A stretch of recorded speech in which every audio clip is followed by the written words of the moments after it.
Charles Blondin was a French tightrope walker. And in 1859, he was the first man to ever cross Niagara Falls. He was a remarkable athlete. He would cross over with stuff on his back, with all kinds of things. He would go across with a wheelbarrow. He would go across with a stove.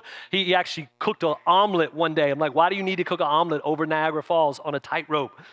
But so many people were so massively encouraged by just this incredible act that thousands began to come. And he gathered them around and he asked them this question. He goes, do you believe that I can take a person on my back across the tightrope over the Niagara Falls? And they had witnessed so many things that he had done, and they were all like, absolutely, yes, absolutely. And he's like, well, who would love to volunteer to get on my back and go, right? And not one single person.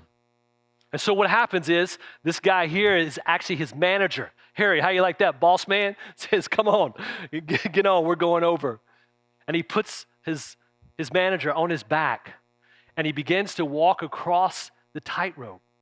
And as he's going across it, he's heavy and it's getting tough, it's hard, and he's beginning to kind of lose balance. And as Charles, as he leans one way, Harry on his back counters and leans the other way. And he says, listen, you've got to stop. It's recorded how he was shouting this out. He's like, you've got to stop. We're going to both fall to our death if you go the opposite way. And so what you've got to do is you've got to completely rest in me. Lose yourself in me. And I'll absorb all of your weight and I'll get us across. And what Jesus is saying the exact same thing. You've got to lose yourself in me. You've got to rest completely on me. All of you. Every bit of it. And I promise you, no one is more committed to your good than Jesus Christ.